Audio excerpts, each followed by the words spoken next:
Hi there. I'm Joe Dudek, president and founder of Keyhole Marketing. And I'm Shannon Jarek. I work for Keyhole as the assistant brand manager. And this is Metaphorically Speaking, a podcast that explores the mysterious side of marketing.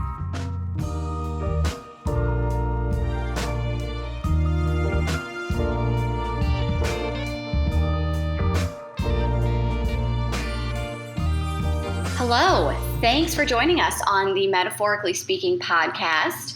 In this episode, we talk with the lovely Nikki, Leah, and Abby, three sisters who run Gather Mountain Blooms on the historic Venetucci Farm in Colorado Springs. So, Joe, you actually got a chance to visit the farm for this interview. Talk about that a little bit. Yeah, it was nice to get out of the office and not do it digitally the whole time. Part of that was because we tried it digitally and it didn't work. So we ended up rescheduling in person, and it was great. It's in this old farmhouse, part of the Venetucci Farm, which not growing up around here, I wasn't really that familiar with, but a lot of families who have grown up in the area remember as kids going there to get pumpkins at fall time and just having harvest kind of experiences. And that farm is no longer used, I believe, for that, but they were able to rent some space on the land and have taken over the farmhouse there. And I think two of the sisters live in the farmhouse. Oh. And just gave me a tour of that, of the property that they're filling with flowers, of the barn that they use for some events, for weddings, and even gave me a little tour like in the basement of the farmhouse where they germinated seeds and, you know, controlled some of the growing experience down there. And they even have a shop where they sell flowers. You can stop in there and get flowers for somebody that are freshly picked from the farm there. So very cool. Yeah. I think this might be the first interview we've done with siblings. Am I right about that? Or first entrepreneurial interview we've done with siblings? Definitely for three siblings, but I don't think you're right. I don't know that there's been two together. So yeah, that was interesting. I guess maybe thinking about my own siblings, I was expecting a little bit more animosity between all of them. And maybe try to even probe for a little bit of like opportunity to take some jabs, and they were just so nice to each other. So either that's really how they are or really how they are on microphone. I don't know, but no, yeah. I thought it was just so cool that you really can pick up on kind of how real they are and how raw the emotion they were feeling was. You know, you just, without them even saying it up front, you know, there's so much history there, just the struggle, the joy, everything they've been through as sisters, as a family, and just to see them turn that into a business with so much, you know, so many values behind it and so much history behind it, them leaving other careers to follow a dream like this was just so cool to hear. Yeah, we love capturing the plot twist that business owners experience that led them to start their businesses. You know, a lot of times it's a slight storyline change, and other times it's like this where there are lots of twists and turns for all the people involved, and I think it's makes for a great story. And I just loved that they were all very vulnerable about their own journeys through it, and certainly didn't mean to start off with a tear-jerking question to begin with, but sometimes it goes that way. But I just knew like they feel like this is a safe space to share that, and I appreciated that. Absolutely. I think we've been so blessed to just meet people in the community who are willing to be so vulnerable with us, you know, even meeting us for the first time and just being open about their stories and just real about what they're feeling. So we just want to say thank you to Nikki, Leah, and Abby for just bringing us into your story and allowing us to share that with a lot of other people. So we hope the rest of you enjoy this conversation and get a chance to visit Gather Mountain Blooms when you have a chance. Kind of give a sense of like who we're talking to. I'd love to like give you guys a chance to describe each other because you're three sisters, we know that, but I wanted you not to describe yourself, but describe somebody on your right. So maybe you could each just introduce yourself quickly and then like describe who's the person to your right. How would you characterize that person? Okay. Whoever wants to start. Okay. I'll start since I'm on this side. Okay, so this is Nikki talking, and Leah is on my right. So Leah has this creativity that just flows out of her. It's like incredible because you think it would be really hard, and she makes it look so easy. So she creates a space here that's so beautiful and inviting for everybody that comes.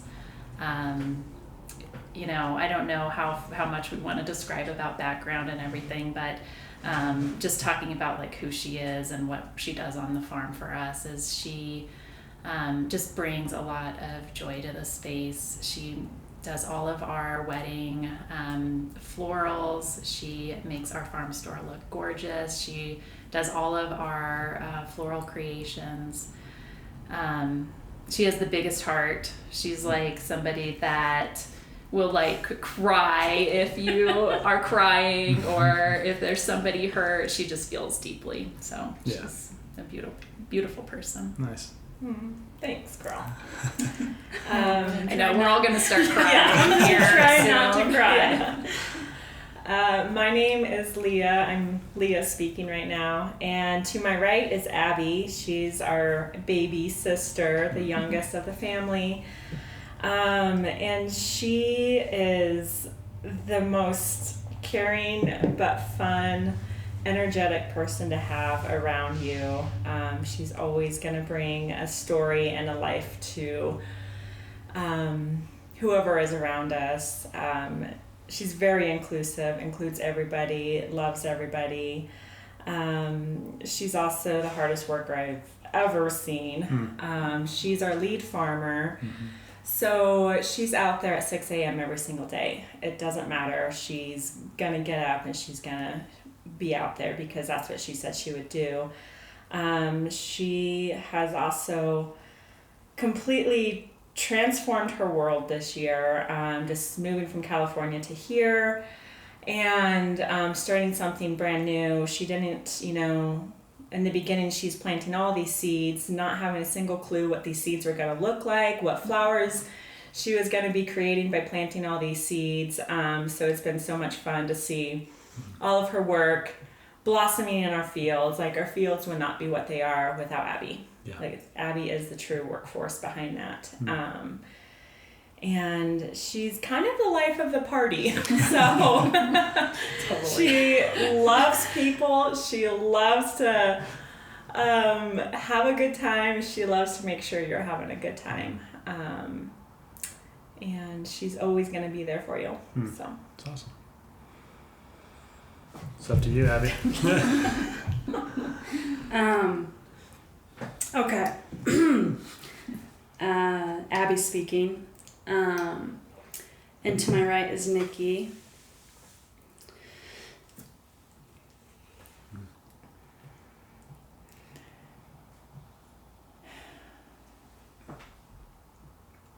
It's okay, girl. We're here for each other. That's why we're here. Sure. It's just hard to put everything that Nikki is into words. The most strongest individual that I know in my life, who, no matter what, will make you feel like the most important person in the room. And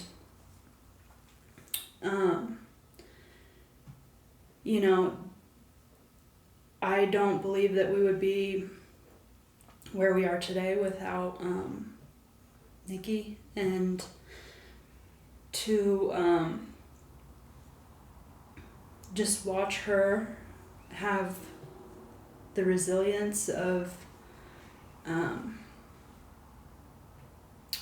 just head first into anything in life, really, and the challenges that life does bring, how she just, with grace and dignity, just carries through each and every day. And, I think it's pretty amazing that everything that she has been through, at the end of the day, I think I just heard an answer one time of, she's like, why am I entitled to feel 100% when there's so many people in the world struggling?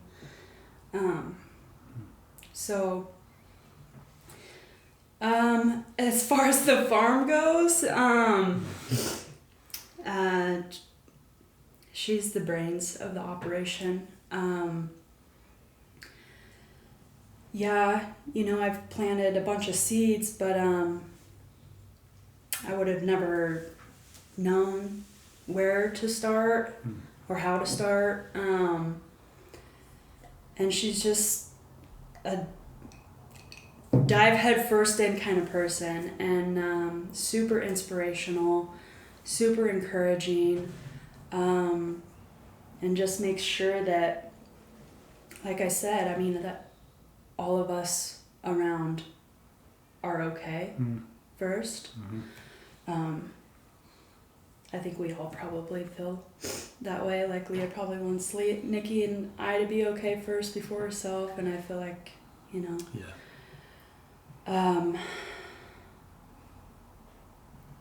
Okay. Yeah, thank you so much. Way to really just open up the waterworks. I was trying that was supposed to be a softball to kind of get us started. Sorry. We're just really emotional. No, I let's take a little water break here and cool off. So we're here in southeast Colorado. Did you grow up in Colorado? Did you grow up somewhere else? How did you navigate to this area? Well, we were born in Grand Junction, Colorado. Okay. And our dad moved us to small town Nebraska, where we all grew up. Did most of our growing years there anyways. And then one by one, we just started moving out here. There's 5 kids in the family, and we all now live out here, and our parents live out here. And then the way we all got to Colorado Springs was followed Nikki and a dream that she had and a vision. So that's how we all, the sisters anyways, that's how we got here to Colorado Springs. Gotcha. Was to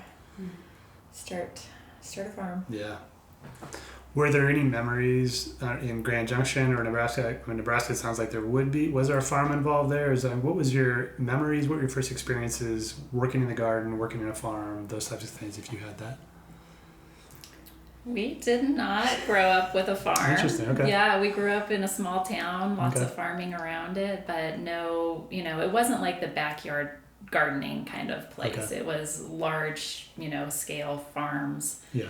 And our family lived in town, and we didn't, we always had a love of nature. We grew up literally outside all day, every day, but we didn't have, the farming and flowers were not part of our lives at all. So that came later in life, in adult life? Came about 6 months ago. Oh, okay. There you go. Literally. Yeah.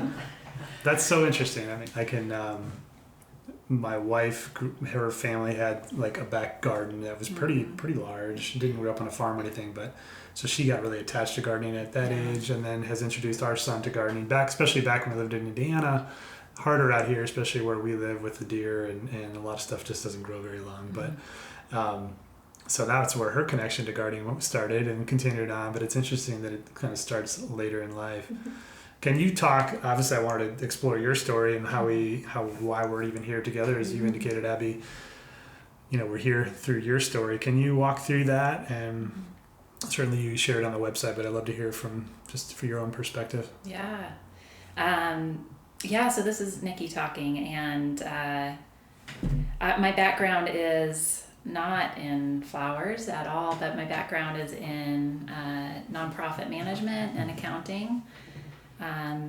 So since graduating from college all the way until about 2 years ago, that was my life. And I thought that would always be my life. And I loved the work that I was doing. And unfortunately I had a concussion. It actually came from working in my garden. I've always just kind of loved, working in planting my own little flowers and things in my yard. So I was working in my garden, and I stood up too fast, and I got dizzy, and I ended up fainting. And when I fainted, I hit my head. But I didn't realize it, and kind of went about life as though nothing had happened, and things just got worse and worse and worse.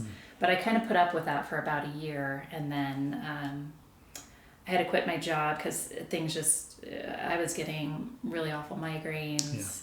My vision it was just really difficult to use the computer with my vision. So I just had all of these really awful concussion symptoms that took me out of work. And alongside that, I had a nerve injury in the back of my head. It's called the occipital nerve.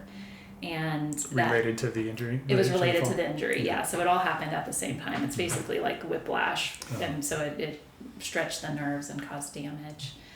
And that created like excruciating pain for months on end. And it got so bad that I had to just sit in a dark room with my eyes closed for 24 hours a day for about 8 months straight.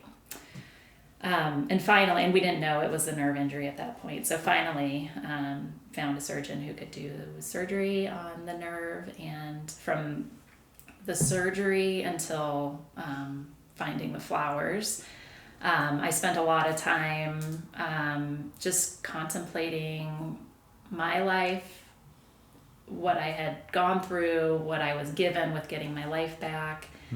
And during all of this, my husband had been bringing me flowers, and it was just one of the probably the only bright spot in my life at that point in time. I mean, it was a difficult time, and it was just such a symbol of love. That's all it was. It was like the most beautiful symbol of love, and it sparked something in me, so unexpected. I never thought I would have a life in flowers, and it just sparked something. And I found this flower farming online course with Florette. Okay. And it's a farm in Washington State, and went through that course and started growing flowers in my backyard last year, and just had like a small backyard cutting garden. And Leah and Abby got involved at that point because we were hunkering down for COVID. We all did quarantine together. Yep. And they were helping me just get my backyard garden set up and really help establish and help me just follow the dream that was growing from this vision of flowers and sharing the love and joy with others. So that's where the spark of the idea came from. It just lit me up in a way I never thought it would. And I, never thought I'd have this life. It's interesting. And were you already back? Did COVID bring you back, or was it what brought you back to Colorado Springs? Had you already moved back here? The timeline? No. I moved back here. Abby and I moved to Colorado Springs in January. Okay. So when we were in lockdown with Nikki, I was in Denver. Oh, okay. So I just came and lived with Nikki for a few weeks. Same with Abby. She came out of California to live with us. Yeah. Bless Nikki's husband. Zach's the real MVP. He's the real, He's definitely the real MVP in all of this.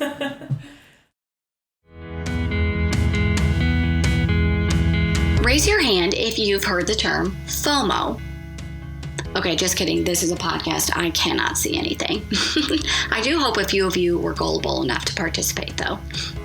FOMO is the fear of missing out, aka what Joe is feeling by not being a part of this podcast ad break. Your small business marketing strategy is experiencing FOMO. It's missing out on something. It's not spending more money on social media ads. It's not door-to-door knocking. It's not hanging flyers in your local coffee shop or spamming your customers' inboxes with daily emails. The biggest piece your marketing strategy is missing might surprise you. It's blogging. It's been found that companies who blog typically gain at least twice as much web traffic as those that don't blog. And 61% of US consumers say they have made a purchase based solely on a blog. So if you want to stand out from the crowd, spend less dollars on marketing, be listed in relevant Google search results, be known as the local industry expert on your product or service, and finally inspire people to take action, then you are already raising your hand to say that blogging is a good fit for your small business. Now, we recognize the challenges and confusion wrapped up in adding a blog to your digital marketing strategy, and that's why we want to help. So visit keyholemarketing.us/getblogging to discover the 22 reasons why your small business should have a blog, to hear some real talk on why you're avoiding it, and to learn 11 ways that we can help you get one started and keep it going. Talk a little bit more about that process of receiving flowers, enjoying growing flowers, but then the act of like somebody else needs to experience this too. How did it get to that point? What was the thought process there? Can you take me through that? I think that's where my sisters came in, because I knew that there was something to sharing flowers. You know, there's something where flowers are beautiful by themselves, but really what they're representing is an act of love. They're there for death and sickness, and they're there for marriage and, celebration. So they're there for all of those emotions. But what really, I think, brought the three of us together was that we care so deeply about the community around flowers and the community that it creates and the experiences that can be had. And that's how, we just started talking, and that's what clicked for us, is we knew we wanted to create a space that allowed people in and allowed those experiences and those emotions to be felt. So it started with my husband, but the only way that I could expand it was with the sisters that I have and what we were able to do together. Because our hearts were just drawn to that in like the most powerful way. That's what we were drawn to. Yeah, I'd love to hear your two stories on how you were pulled into that story as well, because you have your personal connection with husband bringing flowers and that meaning so much to you, and of course you probably experienced that from the outside. But how were you pulled into the story so much so that you wanted to be a part of the creation of it? Totally uprooted our lives. Yeah, for sure. Yep. This is Abby speaking, and I know for me, quarantine happened. Like we were all saying, hunkered down together and pretty much just tore Nikki's backyard up. In that time, me personally, I didn't, I was just doing an activity with my sisters. Right. That's what it was for me. And then as, I would FaceTime with Nikki. She's like, look at all these flowers growing. And I was like, whoa. But it's still, I don't think it connected with me until I think the farm was set in stone, because that again was an idea. And then when that was locked in, and there for a little bit, I just couldn't fathom me leaving my life in California, because I had a pretty amazing life in California, and then as time went by, I don't know, something inside started to happen, and the more talking with Nikki and Leah, and it was becoming more real, I just couldn't stop thinking about starting a farm with my sisters, and just knowing the magic that was going to bring. And I just couldn't stop thinking about waking up to a farm full of flowers that we personally grew. And to be able to create community through flowers. I don't know, something just clicked, and I was like, there's absolutely nowhere else that I want to be in life, and there's nothing else that I'd rather be doing. And that was really it for me. And then coming out here and just diving headfirst into this whole adventure. And I feel like the more and more it goes on, the more and more I personally feel connected to not only my sisters, but the community. And, you know, the beauty of it all is that it is all through flowers, you know, because it does create something super special. For sure. So. Yeah. How about you, Leah? Well, I would say like after we stayed with Nikki and you know, we started her garden and we left and Nikki stayed and just created all these flowers, like all of these flowers. And it was the first time for me to really see something come from straight from the earth, from a tiny seed into these big, beautiful flowers. And I was in a phase in my life where, I'm a hairstylist for 21 years and I loved it, hands down loved it. But I knew that there was something more for me that I wanted to do to transition into. Like, I knew my career as a hairstylist was starting to end. I just didn't know how. Yeah. And Nikki would bring me buckets of flowers and I would start creating arrangements with these flowers and I would give them to people. And that's when like it struck me of like the joy of giving, the joy of flowers. And then Nikki calls and she said she got a farm. And that's when I knew things were going to get real. And we would start daydreaming about ideas for the farm. And that's when I also started to know that there's something out there for all of us to create that's bigger than us, that's bigger than we just knew it was bigger than us. And we knew that we couldn't do anything without each other. It was also a place where, like, just a little side note, Abby and I are sober. So it was like a place where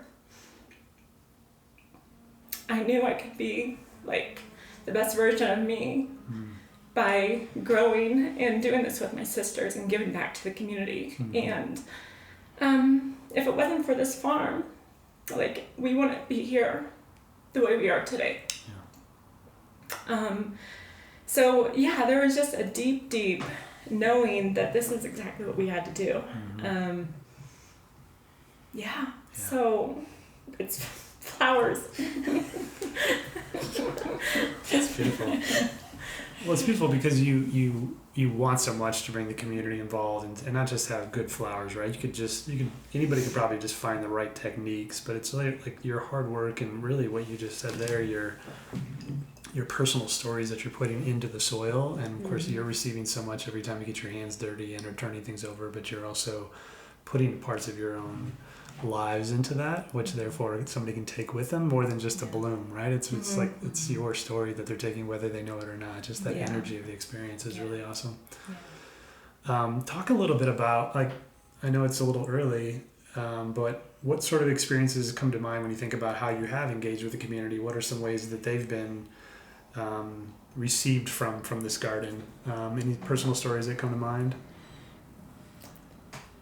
Yeah, there's a lot. I mean, every day it feels like a new story. And when we say the farm, maybe we should just explain real quick. Please, we're at Venetucci Farm. So Gather Mountain Blooms is our flower farm, and we're leasing the Venetucci Farm, which is a historic farm in this community. And,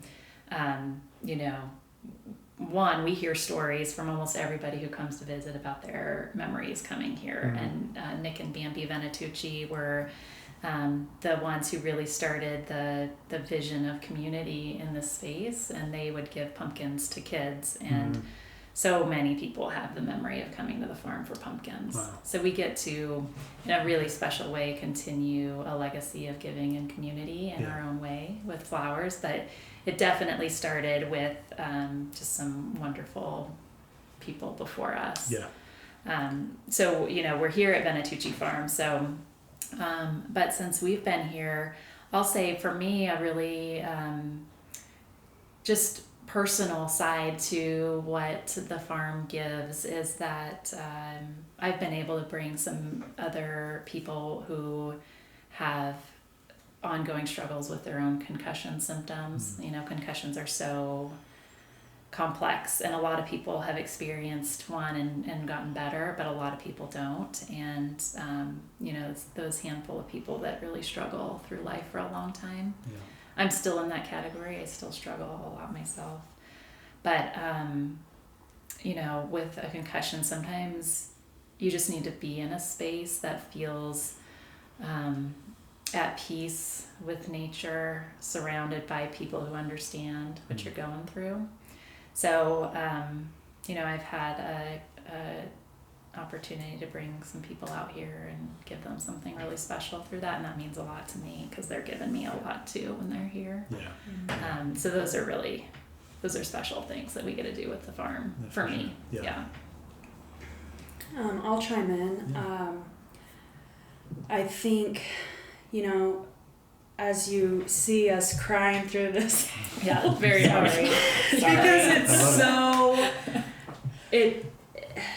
this farm has been such a healing place for us personally.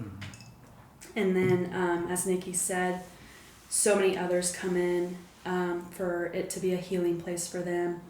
And I just know a personal story of what I experienced, because, there's times that people come and just share their story in tears with just so much gratitude that the farm is back to life. And it was 2 weekends ago, I believe, during our Saturday U-Pick days, the community comes out and they can cut their own flowers, and I'm down at the U-Pick field just helping everyone out, and this woman with her granddaughter afterwards just came over and in tears, and that's like the most beautiful thing in my opinion. And she's like, all that I can say is thank you. She's like, thank you. She's like, I don't live in state, and I was just able to create one of the most beautiful memories with my granddaughter.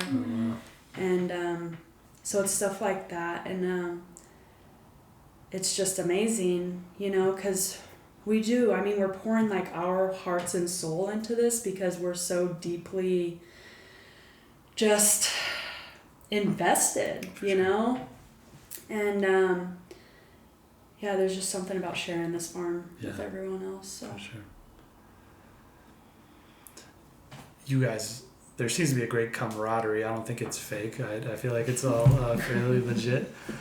I know I love my siblings, but it's hard for me to imagine doing a business with them.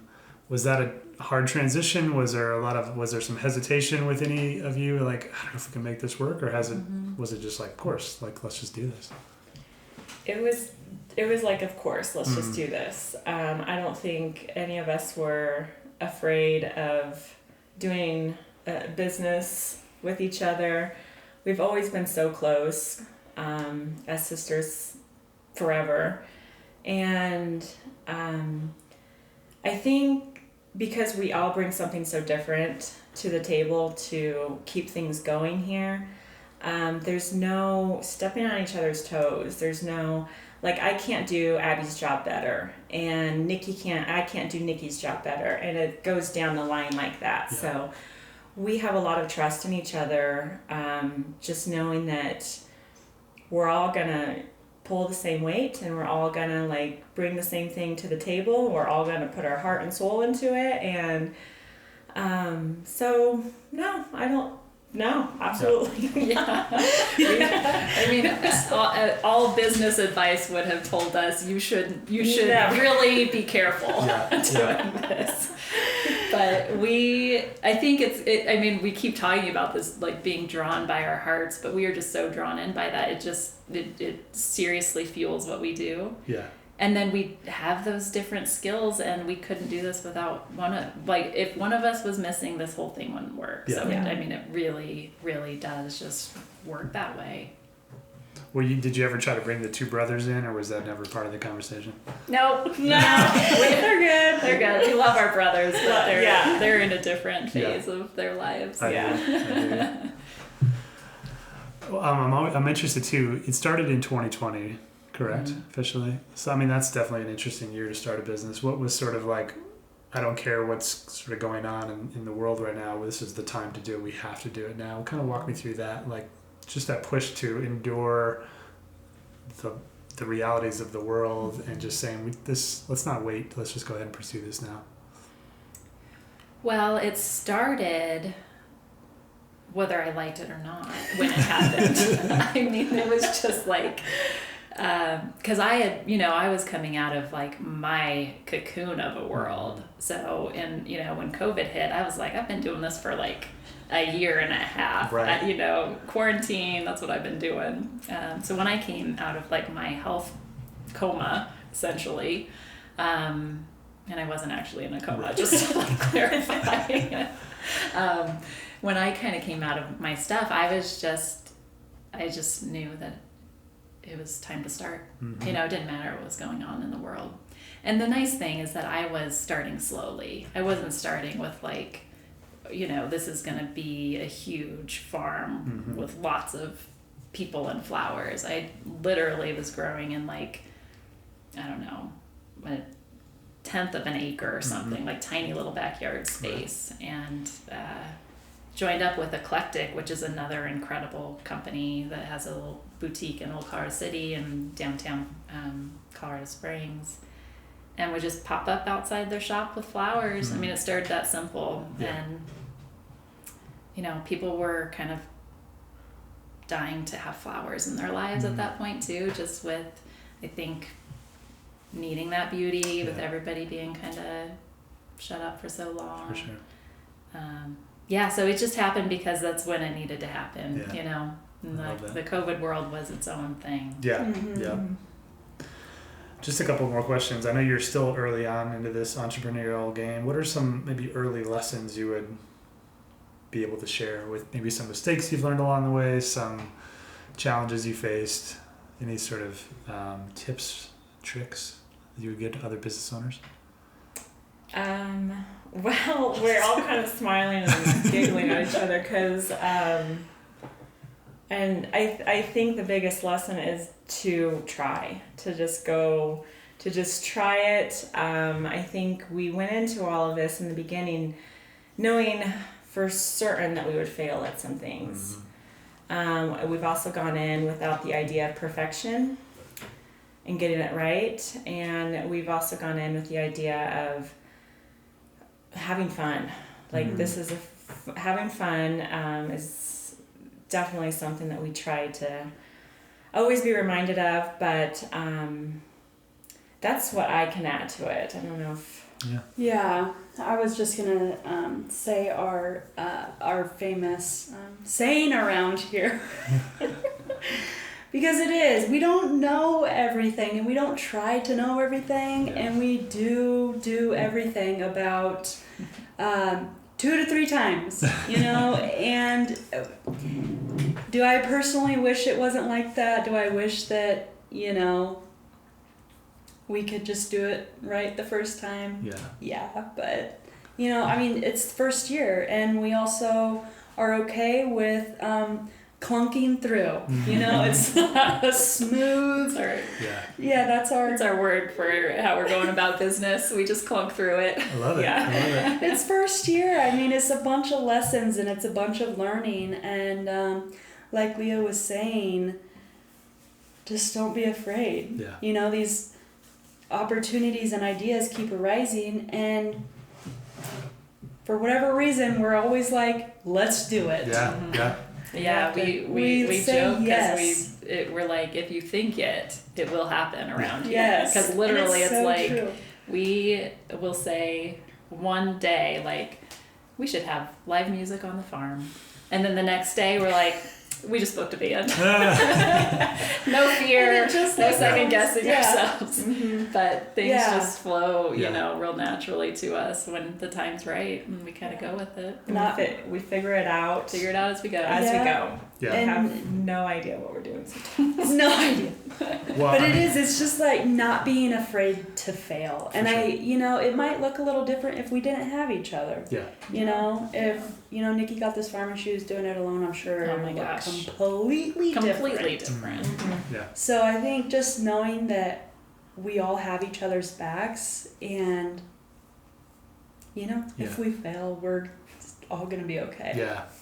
Well, it's nice you can all speak into each other and you're not going it alone and then you second guessing yourself. You're able to sort of throw an idea out, you'll get some pushback or get some confirmation of it, and you can go through life that way, which is great. And I think, I've been doing this almost 10 years, and what you said there about, just being okay with making mistakes and not being perfectionistic about it, I'm still struggling with that. I just had a pretty vulnerable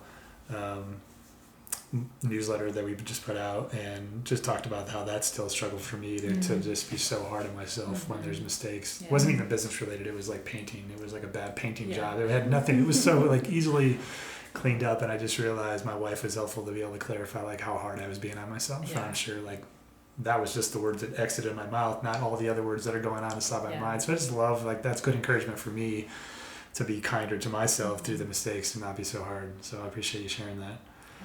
One more question, just on the act of gathering flowers, like what do you think that means? Like, why do you think that is such a powerful act in somebody's life? What does that give to them? Even different than planting a seed or watching it grow, just the final act of sort of gathering the flower, which is in your name, sort of like, what is that? How would you characterize that? Pure joy. I just think, like when you were asking that, I just think of the volunteers that do come out, and to see them just so happy to be cutting a flower and just going through. And I know that's how, when all the flowers started blooming, I was blown away, absolutely blown away by each flower that was coming up. Because mind you, I had never ever grown a flower. Yeah. And anyways, so there is just something like almost the innocence of like people's reaction to the beauty and just the life of a flower. Yeah. It's pretty amazing. So love that. How about you too? Well, when because I started Gather Mountain Blooms as the business before these two joined, and I intentionally called it Gather Mountain Blooms, and it was just going to be Gather, because to me it's about it. Like we said, the flowers are the means by which we can gather together and gather around, whether it's a celebration or just handing off a hand-gathered bouquet of flowers. There's something really incredible about the gathering of people in a space with the emotion that can go behind that. So it's the word gather was very intentional in the naming of the business. For sure. Yeah. Oh gosh, there's so many things that I feel like it means, but it just feels like a flower just lets you pause. Like, that's what I love. So before you gather that flower, you're going to stop and just really enjoy the beauty of it. I can't think of anything else that allows you to pause and enjoy looking at that flower. So I love the brief moment that it gives you when you pick a flower, when you gather flowers, and then the joy that you get to receive from those flowers, whether it's, for yourself or whether it's for giving them to somebody else. I just feel like a flower is so intentional in a person's life.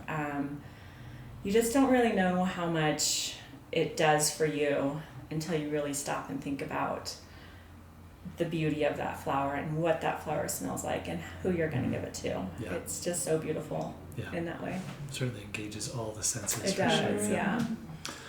Well, thanks so much for sharing your stories. This has been so empowering to me, and I can't wait for people to come out here and enjoy your space. So thank you. Thank you so much. You. You've been listening to the Metaphorically Speaking podcast. At Keyhole Marketing, we tell big stories for small businesses. If you're in the Colorado Springs area and ready to tell your business story, we'd love to come alongside you and help you with your content, branding, SEO, social media, or photography needs. For an instant glimpse at your current marketing's strengths, weaknesses, and opportunities, take our free marketing assessment at keyholemarketing.us/marketing-assessment, or send us an email at hi@keyholemarketing.us and let us know how we can help tell your story.